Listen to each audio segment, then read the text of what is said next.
আমাদের এখানে হচ্ছে মুষলধারায় বৃষ্টি। এই দেখো, কিন্তু গাছগুলোর অবস্থা এবার এটাই খারাপ হয়ে যাচ্ছে। বৃষ্টির জল পড়া ভালো গাছে, ঠিকই কথা, কিন্তু এত যদি বৃষ্টি হয় এরাই বা কী করে? অত্যাধিক জল খেয়ে নিলে কি আমাদের অস্থির হয় না শরীরটা, বলো তো? সেরকম গাছেদেরও তো শরীর খারাপ লাগে, এত জল খাওয়ালে চলবে? গাছগুলোকে আমি ভাবছি ভেতরে রেখে দেব, নিচে নামিয়ে এখানে রাখলে অনেক বেশি জল খেয়ে ফেলছে ওরা। বাইরে বৃষ্টি দেখো কেমন হচ্ছে, তার মধ্যে কিন্তু গর্জনও হচ্ছে আকাশে।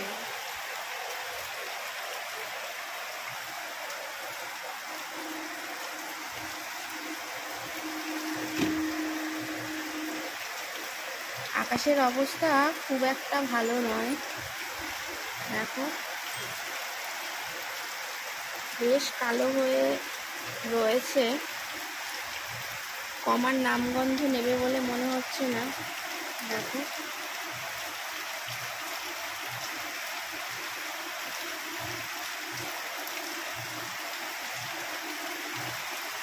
মনে হচ্ছে না বৃষ্টি আজ আর থামবে।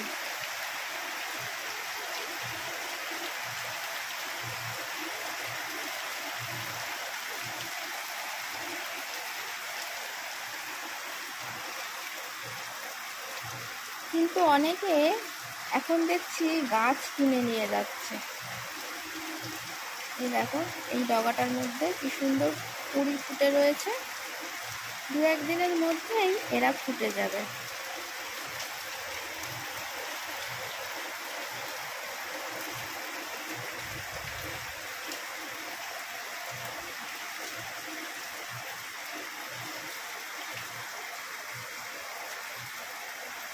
গুড ইভিনিং বন্ধুরা, এই দেখো আমি এখন কি বানাবো, পাউরুটি বার করে নিয়েছি। আমি এখন বানাবো স্যান্ডউইচ। সব আমার কাটা কুটি নেই, শুধু গাজরটাই কাটা রয়েছে, আর সব কিছু নিয়ে নিচ্ছি, স্যান্ডউইচ বানাবো।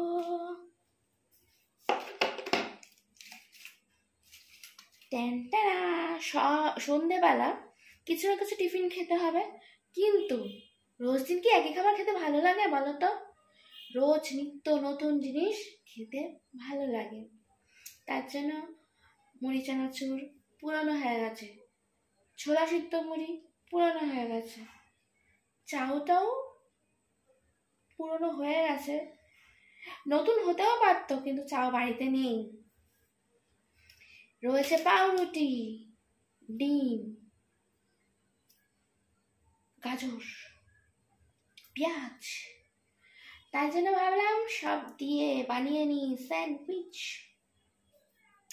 করতে অনেকটা টাইম লাগবে, তার জন্য চলে এসেছি তাড়াতাড়ি করে, ধুমধুমার করে। মাকে বললে কিচ্ছু শুনতে চায় না, মা আমাকে বলেছে যে স্যান্ডউইচ কর, কিন্তু নিজে দেখো ফোন নিয়ে বসে রয়েছে।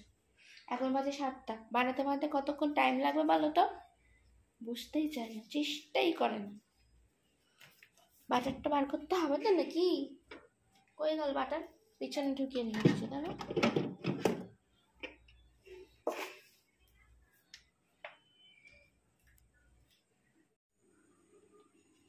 দেখো গাজরটা সিদ্ধ বসিয়ে দিয়েছি, অল্প একটু জল দিয়ে হালকা ভাপ দিয়ে নেব।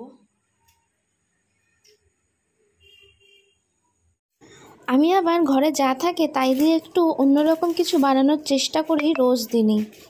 তাহলে কি বলতো, খাওয়ার মধ্যে যদি নিত্য নতুন ভ্যারাইটি থাকে তাহলে আমাদের মনটাও ভালো হয়ে যায়। আর খাবার তো জানোই, মানে পেট একটা এমন একটা জিনিস, মানুষের মন জয় করার মানে মনটা কারোর জয় করতে হলে তোমাকে পেটটা দিয়ে আগে শুরু করতে হবে। তার পেটটা যদি তুমি শান্তিতে রাখতে পারো বা নিত্য নতুন খাবারের মানে দেখাতে পারো যে তুমি নিত্য নতুন রান্না করতে জানো, তাহলে মানুষের মনটা বেশি খুশি খুশি হয়ে যায়। দেখো সব কিছুই ছিল, সব কিছু দিয়ে খুব সাধারণভাবেই বানিয়ে ফেলেছি। এর ওপর দিয়ে আরেকটা পাউরুটি পিসটা দিয়ে দেবো। তার আগে তোমাদের একটু দেখিয়ে দিলাম। এবার খেয়ে নিই। ভালো জিনিস হলে তো আমার আবার বেশি বেশি করে খিদে পায়। চা, তার জন্য যে চা বসিয়ে দিয়েছে মা, আর আমি এদিকে দেখো ভেন্ডি, রাতে যেহেতু ডিনারে রান্না হবে তার জন্য ওই যে ভেন্ডি নিয়ে এসেছি আজকে, টাটকা টাটকা ভেন্ডি একদম জলে ভিজিয়ে রেখেছি। এবার ধুয়ে নিয়ে কাটতে আরম্ভ করে দেবো। ভেন্ডিটাও কিন্তু স্বাস্থ্যের পক্ষে খুবই ভালো। যাদের বাড়িতে সুগার পেশেন্ট আছে তাদের কিন্তু বেশি বেশি করে ভেন্ডি খাওয়া উচিত। আজকের মতন টাটা।